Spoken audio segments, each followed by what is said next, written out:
Nah, guys, kembali lagi di channel Aprisitorus, di mana channel ini akan memberikan diri kamu suatu informasi baik dari pekerjaan, asmara, keuangan, ataupun kehidupan diri kamu secara general. Sebelum saya memberikan suatu informasi dari beberapa aspek yang saya katakan tadi, saya juga mengingatkan kepada teman-teman, informasi yang saya berikan terhadap diri kamu bukan suatu acuan untuk kamu ambil dan untuk kamu terima. Saya hanya bisa memberikan diri kamu suatu informasi berdasarkan kartu yang saya pegang ini. Diri kamu hanya bisa berencana terhadap kehidupan kamu, akan tetapi di balik dari informasi dan perencanaan tersebut, lagi-lagi yang menentukan adalah Sang Pencipta. Sebelum saya mengambil satu persatu kartu yang saya pegang ini secara acak, saya juga mengingatkan kepada teman-teman apabila ketemu dengan channel saya agar menekan tombol subscribe-nya dan menyalakan loncengnya supaya next video saya lebih semangat untuk memberikan suatu informasi baik terhadap kondisi energi kamu, manusia yang selama ini kamu prioritaskan, serta pihak ketiganya. Oke, Wak Geng, sama seperti biasanya, saya tidak memiliki topik yang akan saya angkat, tetapi saya akan berbagi cerita dari setiap kartu yang akan saya ambil nanti secara acak. Apakah cerita di balik dari kartu itu akan bersifat positif atau kebalikannya? Kita langsung saja. Saya akan mengambil beberapa kartu, di mana kartu yang akan saya ambil nanti bisa saja bersifat resonate, bisa saja tidak bersifat resonate. Semuanya saya kembalikan terhadap pola pemikiran kamu. Semuanya saya serahkan terhadap kondisi energi yang kamu miliki untuk saat ini.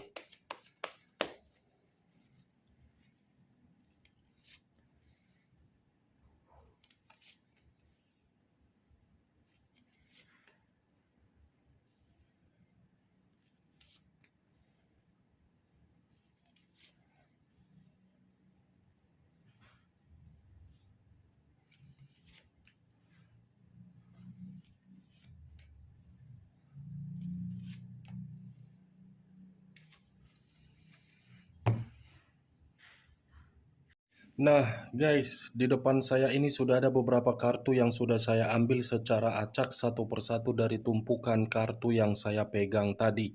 Apakah informasi atau cerita di balik dari kartu yang ada di depan saya ini akan memberikan suatu gambaran yang bersifat positif atau kebalikannya? Kita langsung terhadap kartu pertama. Muncul kartu ini. Sekali lagi saya mengatakan muncul kartu yang saya pegang ini, di mana kemunculan kartu yang saya pegang ini seperti memberikan suatu isyarat dan berbicara terhadap kondisi satu energi, yang dimana kondisi energi tersebut untuk saat ini saya melihat dan saya merasakan sepertinya ada satu bentuk pergerakan, tetapi bentuk pergerakan ini lebih mendominasi terhadap kondisi perasaan. Kondisi perasaan ketika menjalin suatu komitmen yang dimana komitmen itu tidak berdasarkan dari situasi yang memuaskan. Memuaskan dalam kategori memiliki kebahagiaan. Kalau saya mencoba untuk mengarahkan kartu yang saya pegang ini terhadap posisi energi yang dimiliki oleh orang lain atau pihak lain, serta mengesampingkan satu energi yang saya katakan tadi, kartu ini secara tidak langsung sudah membuktikan kehadiran orang lain terhadap satu energi yang memberikan ketulusan. Kehadiran itu hanya bisa memberikan kerugian. Di balik dari kondisi kerugian, saya rasa sering menimbulkan suatu konflik. Apa yang barusan saya katakan bisa saja mengarah terhadap posisi energi kamu, dan apa yang barusan saya katakan bisa saja mengarah terhadap manusia tersebut. Akan tetapi, sebelum saya memberikan suatu informasi terhadap kemunculan kartu yang saya pegang ini, terlebih dahulu saya akan mengarah terhadap diri kamu sebelum saya mengarah terhadap manusia tersebut. Sebelum saya mengarah terhadap manusia itu, terlebih dahulu saya akan mengarah terhadap diri kamu. Di mana ketika diri saya mengarah terhadap posisi energi kamu, baik secara pemikiran, perasaan, ataupun kondisi batin kamu, kartu yang saya pegang ini apabila saya kaitkan di dalam perjalanan komitmen kamu hanya untuk membuat diri kamu merasa dirugikan.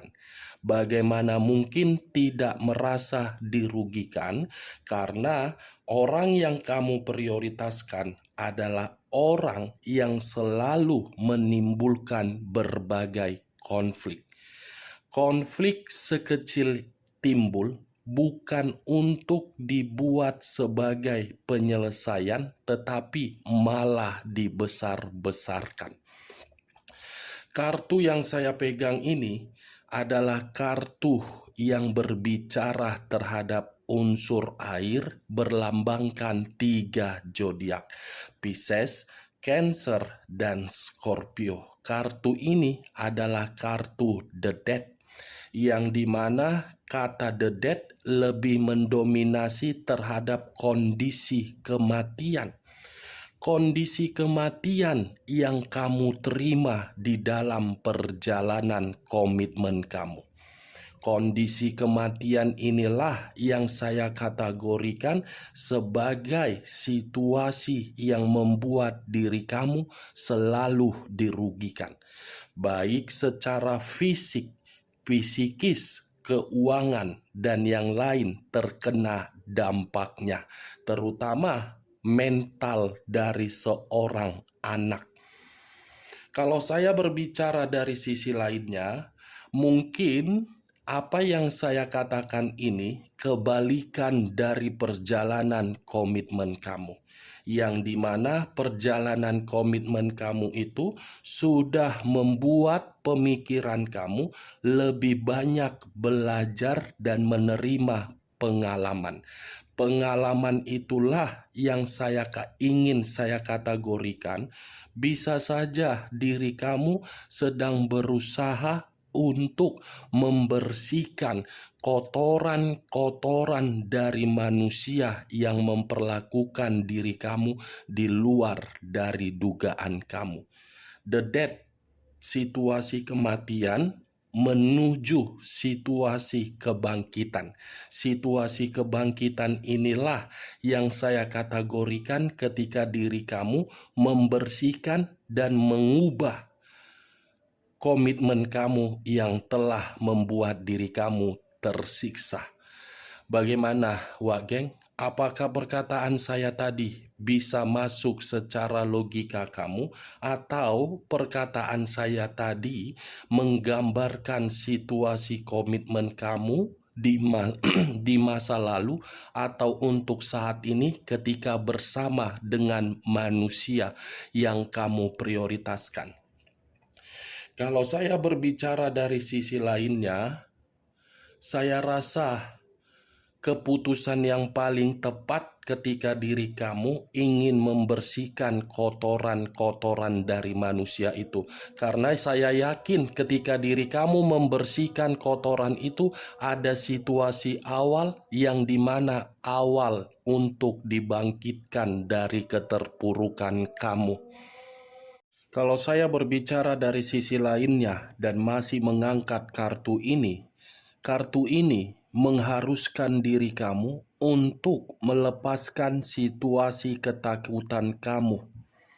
Situasi ketakutan yang harus kamu lepaskan untuk meninggalkan komitmen di masa lalu kamu.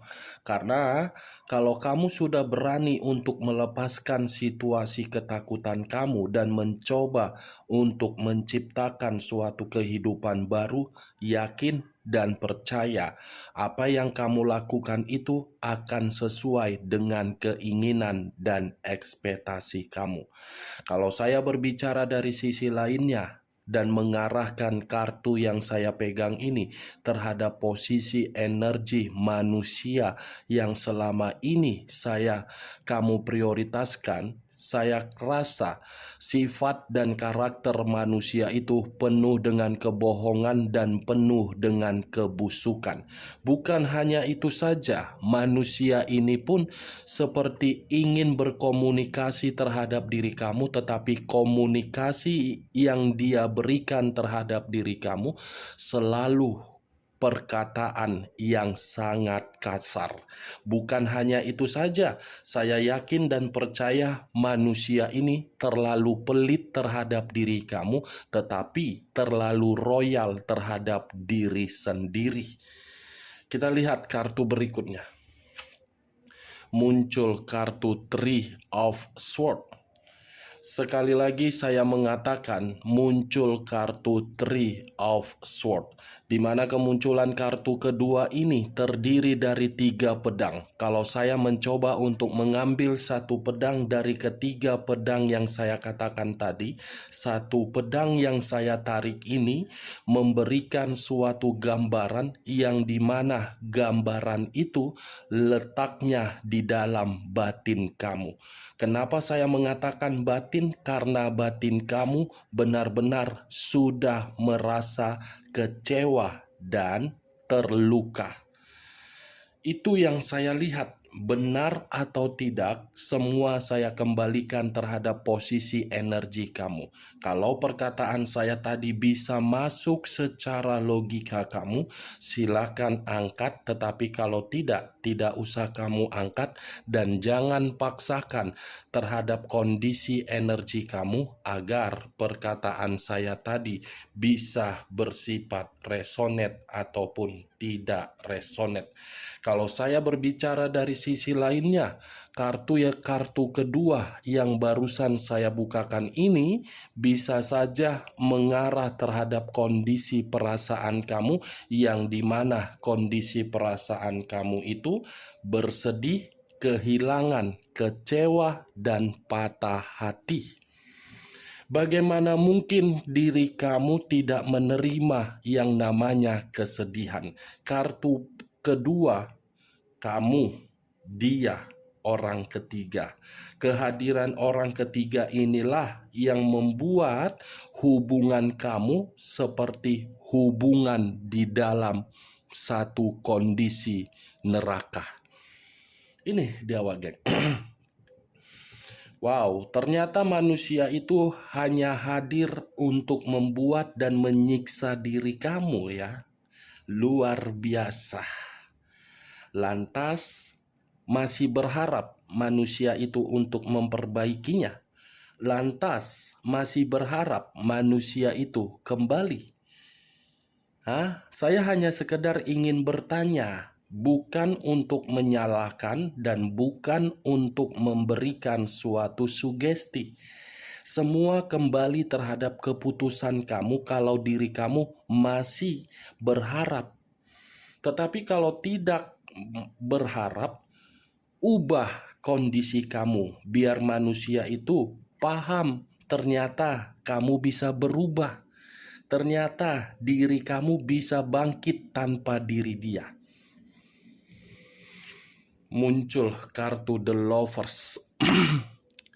Sekali lagi saya mengatakan muncul kartu The Lovers, di mana kemunculan kartu The Lovers ini kartu yang mengarah terhadap unsur udara yang berlambangkan 3 zodiak: Aquarius, Gemini, dan Libra. Kalau saya mencoba untuk mengesampingkan ketiga zodiak yang saya katakan tadi, kata The Lovers, saya yakin dan saya percaya komitmen kamu membuat diri kamu kebingungan, komitmen kamu membuat diri kamu antara yang lain yang terlalu banyak memberikan diri kamu nasihat tidak kamu dengarkan, tetapi untuk saat ini justru diri kamu memikirkan apa yang pernah mereka sampaikan. Dan saya rasa hubungan kamu itu penuh dengan resiko dan godaan. Ternyata kehadiran perselingkuhan inilah yang membuat komitmen kamu berada di dalam situasi kematian. Dan perselingkuhan inilah yang membuat rasa sakit hati kamu belum tentu bisa kamu hilangkan. Tetapi kalau saya berbicara dari sisi lainnya dan masih mengarah terhadap kata The Lovers, izinkan logika kamu yang berbicara, bukan perasaan kamu lagi yang berbicara. Karena ketika logika kamu izinkan untuk berbicara terhadap kondisi diri kamu untuk saat ini, saya rasa diri kamu ada situasi kebahagiaan yang kamu dapatkan. Izinkan logika kamu yang untuk bergerak. Karena ketika logika kamu izinkan untuk bergerak, ada perubahan. Itu dia, geng. Saya hanya sekedar ingin memberikan informasi, bukan untuk menyalahkan diri kamu karena perkataan saya tadi mungkin terlalu kelewatan batas. Tetapi itulah kenyataan dari kartu yang saya pegang dan dari apa yang saya lihat. Sudah diselingkuhi, sudah berada dalam kondisi yang dirugikan, sudah dikecewakan. Masih mau bersedih? Masih mau meratapi? Egois tidak diri kamu itu? Di luaran sana masih ada kehidupan yang baru yang akan kamu terima. Jangan kehidupan yang baru itu kamu hambat, kamu tolak karena dari perselingkuhan ini. Biarkan dia menikmati perselingkuhan dia di luaran sana. Biarkan diri dia menikmati kebebasan di luaran sana. Karena cepat atau lambat ada resiko di balik dari perselingkuhan itu. Awalnya saja perselingkuhan itu membuat manusia tersebut merasa bahagia. Tetapi belum tentu apa yang pernah kamu berikan diberikan oleh pihak ketiga. Yakinlah. Percaya. Oke, Pak Geng? Sampai di sini bisa masuk secara logika kamu? Kita lihat kartu berikutnya.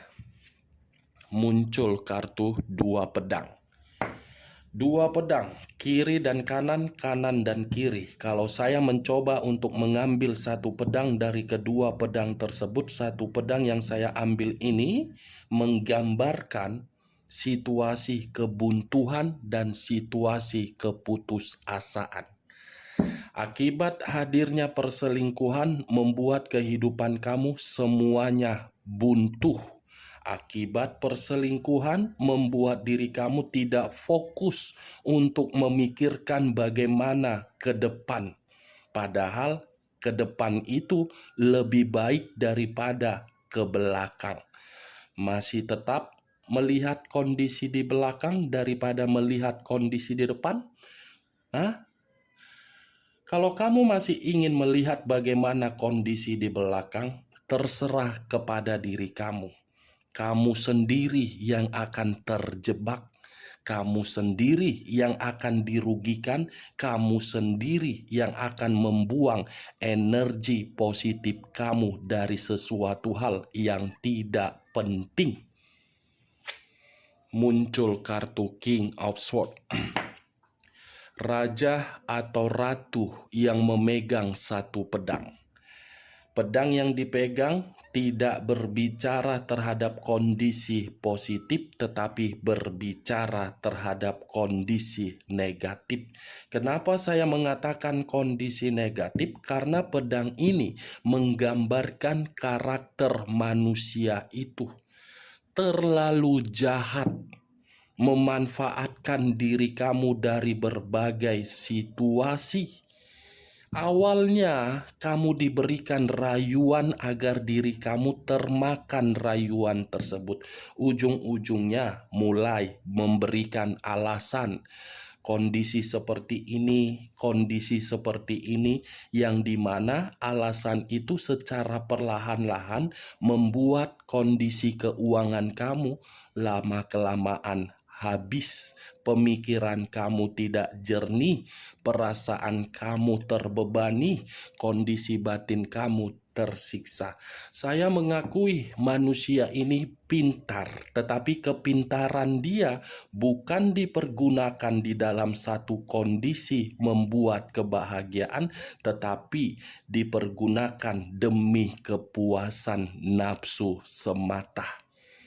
The Lovers dengan King of Swords tidak berbeda jauh. Pihak ketiga dengan manusia itu seperti Dajjal. Kehadiran pihak ketiga membuat diri kamu buntu. Kehadiran manusia ini membuat kehidupan kamu dirugikan. Cocok kau rasa ucapan saya tadi? Hah? Cocok? Angkat. Tidak cocok? Tidak usah angkat. Kita lihat kartu berikutnya. Muncul kartu Queen of Swords. Queen of Swords, raja atau ratu yang memegang satu pedang. Satu pedang yang saya kategorikan ini bersifat positif tetapi mengarah terhadap diri kamu. Kenapa saya mengatakan mengarah terhadap diri kamu? Dari pengalaman komitmen kamu membuat diri kamu menjadikan sifat dan karakter kamu sudah menjadi jahat. Ini dia, kamu seperti sudah sensitif terhadap manusia itu. Mendengar namanya saja mungkin kamu sudah jijik, apalagi untuk memberikan suatu pertemuan. Tetapi kalau kartu ini saya kaitkan di dalam kartu King of Swords, di dalam komitmen kamu terhadap manusia tersebut, kamu hanya dianggap sebagai lawan, bukan sebagai pasangan, karena sama-sama memegang pedang. Kamu hanya dianggap sebagai lawan. Itu dia. Kamu sendiri yang menganggap manusia itu sebagai dewa yang selalu diagung-agungkan. Ini dia, sama-sama sama-sama memegang pedang. Itu situasi untuk saat ini, bagaimana pedang yang kamu pegang itu memberikan manusia tersebut suatu peringatan agar manusia itu paham. Tanpa diri dia, kamu pun bisa berdiri tegak. Oke, Wak Geng? Kita lihat kartu berikutnya. Muncul kartu Four of Swords. Keluar kartu pedang lagi. Kartu yang saya pegang ini terdiri dari 4 pedang. Kalau saya mencoba untuk mengambil dan menarik satu pedang tersebut, satu pedang yang saya tarik ini menggambarkan dan memberikan kesimpulan komitmen kamu itu membuat kehidupan kamu cukup melelahkan, cukup menjenuhkan, dan membuat diri kamu tidak bisa berkembang ataupun bebas seperti orang lain memiliki pasangan yang dimana penuh dengan kepercayaan. Ini dia, Wak Geng. Benar atau tidak perkataan saya dari awal sampai saya mengangkat kartu ini tergantung bagaimana pemikiran kamu untuk menanggapinya. Kita lihat kartu terakhir. Muncul kartu Eight of Cups. terdiri dari 8 cawan. Kalau saya mencoba untuk mengambil satu cawan dari ke-8 cawan tersebut, satu cawan yang saya tarik dari ke-8 cawan tersebut menggambarkan ada satu luka yang dimana luka ini belum tentu bisa disembuhkan, belum tentu bisa dilepaskan, dan belum tentu bisa untuk ditinggalkan. Luka yang saya kategorikan ini luka yang cukup mendalam, yang dimana sudah menyerang pemikiran, menyerang perasaan, dan menyerang kondisi batin. Apa yang saya katakan tadi itu adalah mengarah terhadap energi kamu. Ada luka yang belum bisa untuk kamu obati dari perlakuan manusia tersebut. Oke, Wak Geng, hanya itu yang bisa saya berikan informasinya terhadap diri kamu. Sekian dulu informasinya. Salam kartu tarot, salam zodiak.